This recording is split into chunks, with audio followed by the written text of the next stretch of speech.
నమస్తే welcome to exclusive field report. Oblapuram mining కేసుపై తీర్పు వెల్లడించిన నాంపల్లి సిబిఐ కోర్టు సింహాచలంలో చందనోత్సవానికి సంబంధించి వెలుగులోకి మరో వివాదం. నెల్లూరులో మరో దారుణ హత్య, అమరావతిలో భూ కేటాయింపులపై మంత్రివర్గ ఉపసంఘం చర్చ. అంశాలపై ఫీల్డ్ రిపోర్ట్లో వివరాలు చూద్దాం. కడప నుంచి సుధీర్, విశాఖ నుంచి వాసు, నెల్లూరు నుంచి నరేష్, విజయవాడ నుంచి రాజ్ కుమార్ పూర్తి వివరాలు అందిస్తారు. ఇక ఓబ్లాపురం మైనింగ్ కేసుపై నాంపల్లి సిబిఐ కోర్టు తీర్పు వెల్లడించింది. ఓబ్లాపురం మైనింగ్ కేసులో 5గురికి 7 ఏళ్ల జైలు శిక్ష ఖరారు చేసింది. మరో 2 నిర్దోషులుగా ప్రకటించింది. కేసులో ఇప్పటికే ఒకరు మృతి చెందారు. ఇప్పటికే ఐఏఎస్ శ్రీలక్ష్మిపై నమోదైన కేసును హైకోర్టు కొట్టివేసింది. ఈ కేసులో మాజీ మంత్రి సబితా ఇంద్రారెడ్డికి కోర్టు క్లీన్ చిట్ ఇచ్చింది. గాలి జనార్దన్ రెడ్డి నిర్దోషిగా తేల్చింది. పూర్తి సమాచారం కరెస్పాండెంట్ సుధీర్ అందిస్తారు. సుధీర్,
ఓబ్లాపురం మైనింగ్ కేసుపై నాంపల్లి సిబిఐ కోర్టు తీర్పు వెల్లడించింది. ఓబ్లాపురం మైనింగ్ కేసులో 5గురికి 7 ఏళ్ల జైలు శిక్ష ఖరారు చేసింది.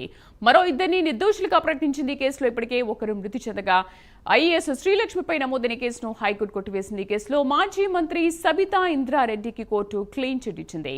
గాలి జనార్దన్ రెడ్డి నిర్దోషిగా తేల్చింది. మా కరెస్పాండెంట్ సుధీర్ పూర్తి సమాచారం అందిస్తారు. Sudheer, good evening Sridevi. ముఖ్యంగా చూసుకుంటే కనుక ఏదైతే ఓబులాపురం మైనింగ్ కేసుకు సంబంధించి ఇవాళ అయితే కనుక తుది తీర్పు వెలువడిందని చెప్పుకోవచ్చు. అయితే ముఖ్యంగా చూసుకుంటే కనుక దాదాపుగా 15 సంవత్సరాల నుంచి కూడా ఏదైతే ఓబులాపురం మైనింగ్ కేసుకు సంబంధించి కూడా పూర్తిస్థాయిలో కూడా అటు నాంపల్లి సిబిఐ కోర్టులో కూడా వాదనలు వినిపిస్తున్న నేపథ్యంలో కూడా ఇవాళ అయితే కనుక తుది తీర్పు వచ్చిందని చెప్పుకోవచ్చు. అయితే ముఖ్యంగా చూసుకుంటే కనుక ఏదైతే ఓబులాపురం మైనింగ్ కేసులో కూడా దాదాపుగా 150 లక్షల మెట్రిక్ టన్నులు అక్రమంగా చేసిన దాంట్లో అయితే కనుక సిబిఐ ఇప్పటికే కూడా పలు వ్యక్తుల మీద కూడా కేసులు నమోదు చేసిన పరిస్థితి అయితే ఉంది. అయితే 15 సంవత్సరాల నుంచి కూడా పూర్తిస్థాయిలో కోర్టులో నడుస్తున్నటువంటి ఈ నేపథ్యంలో కూడా ఈరోజు మనం చూసుకుంటే కనుక 5 మంది వ్యక్తులపైన కూడా పూర్తిస్థాయిలో కూడా వాళ్ళు దోషులుగా అంటూ కూడా సిబిఐ కోర్టు కూడా ఈరోజు ఇవ్వడం జరిగింది. అయితే ముఖ్యంగా చూసుకుంటే కనుక ఏదైతే ఓబులాపురం మైనింగ్ కేసుకు సంబంధించి ఇప్పటికే గాలి జనార్దన్ రెడ్డి, అలాగే బివి శ్రీనివాసులు, అలాగే విడి రాజగోపాల్, అలాగే ఎవరైతే గాలి జనార్దన్ రెడ్డి పిఏ ఉన్నాడో అలీ ఖాన్ను కూడా పూర్తిస్థాయిలో కూడా దీనిలో దోషులుగా చేల్చడం చెప్పింది. అయితే ముఖ్యంగా చూసుకుంటే కనుక వీళ్ళందరికీ కూడా 7 సంవత్సరాల పాటు కూడా శిక్ష విధించడం జరిగింది. అలాగే దాదాపుగా 2 లక్షల జరిమానా కూడా విధించడం జరిగింది.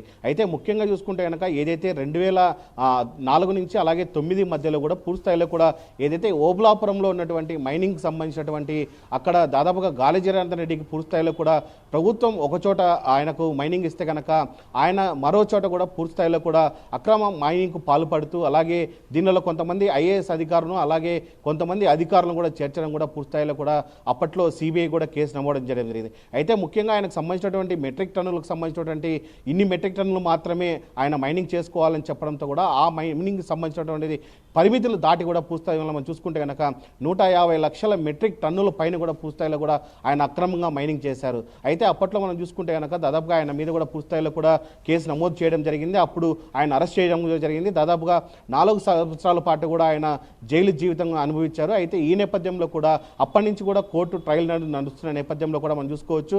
ఇప్పటికే చూసుకుంటే కనుక ఐఏఎస్ అధికారి శ్రీలక్ష్మి కూడా అప్పట్లో ఈ కేసులోనే ఆమె జైలుకి వెళ్ళడం జరిగింది. అయితే ఆమె పూర్తిస్థాయిలో ఆమె కేసు అయితే పూర్తిస్థాయిలో పూర్తిస్థాయిలో కూడా హైకోర్టు కొట్టివేయడం జరిగింది. అయితే మరో వ్యక్తి అయితే కనుక ఈ కేసుకు సంబంధించి మరో వ్యక్తి కూడా చనిపోవడం జరిగింది. అయితే ముఖ్యంగా చూసుకుంటే కనుక ఇవాళ ఏదైతే ముఖ్యంగా 5 మంది ఉన్నారో వీళ్ళందరూ కూడా పూర్తిస్థాయిలో కూడా దోషులుగా తెలుస్తూ కూడా నామకల్లి కోర్టు అయితే కనుక 7 సంవత్సరాలు వాళ్ళకి శిక్ష వేయడం జరిగింది. అయితే మరో పక్క చూసుకుంటే కనుక ఏదైతే మన సబితా ఇంద్రారెడ్డి అలాగే మరో పక్క కృపానంద్ కూడా పూర్తిస్థాయిలో కూడా వీళ్ళని కూడా నిర్దేశులకు చేస్తూ కూడా పూర్తిస్థాయిలో కూడా ఆ కోర్టు తీర్పునివ్వడం జరిగింది. అయితే మరో పక్క చూసుకుంటే కనుక ఇప్పటికే దాదాపుగా ఉదయం నుంచి కూడా మనం చూసుకుంటే కనుక సిబిఐ కోర్టు జడ్జి ముందర కూడా ఈ వాదనలు కూడా పూర్తిస్థాయిలో కూడా దాదాపుగా గంటల తరబడి అయితే కనుక జరగడం జరిగింది. అయితే పూర్తిస్థాయిలో క్షుణ్ణంగా పరిశీలించిన తర్వాత ఈ కేసు ఇప్పటికే 14 సంవత్సరాలుగా ఇప్పటికే జరుగుతున్న నేపథ్యంలో కూడా ఈరోజు అయితే కనుక తుది తీర్పు ఇవ్వడం జరిగింది. అలాగే ఇప్పటికే మనం చూసుకుంటే కనుక గాలి జనార్దన్కి సంబంధించిన లాయర్ కూడా పూర్తిస్థాయిలో కూడా ఆయనకు సంబంధించిన దానిపైన కూడా హైకోర్టుకు వెళ్లే ప్రయత్నం చేస్తున్నారు. అయితే ఇప్పటికీ మనం చూసుకోవచ్చు పోలీసులు అయితే కనుక ఎవరైతే దోషులుగా తీర్చారో వాళ్ళందరినీ కూడా పూర్తిస్థాయిలో వాళ్ళందరినీ జైలుకు తరలించేందుకు పూర్తిస్థాయిలో పెద్ద ఎత్తున ప్రయత్నాలు చేస్తున్నారని చెప్పుకోవచ్చు. ఇప్పటికే కొంతమంది వ్యక్తులను కూడా అదుపులోకి తీసుకున్నారు, వాళ్ళందరూ కూడా జైలుకు తరలించే ప్రయత్నాలు అయితే చేస్తున్నారని చెప్పుకోవచ్చు. మరోపక్క ఏదైతే అటు హైకోర్టుకు సుప్రీంకోర్టుకు వెళ్లేందుకు కూడా గాలి జనార్దన్కి సంబంధించిన లాయర్లు అయితే కనుక పెద్ద ఎత్తున ప్రయత్నాలు మనం చేస్తున్నామని చెప్పుకోవచ్చు. అయితే 15 సంవత్సరాలకు సంబంధించినటువంటి కేసుకి అయితే కనుక ఈరోజు తుది తీర్పు వెలువడిందని మనం చెప్పుకోవచ్చు శ్రీదేవి. అయితే సుధీర్, అంటే ఆల్రెడీ సిబిఐ దోషిగా తేల్చిన నేపథ్యంలో లాయర్లు ఇంత ప్రయత్నించినప్పటికీ కూడా కేసు నుంచి బయటపడే అవకాశాలు ఏమైనా ఉంటాయా?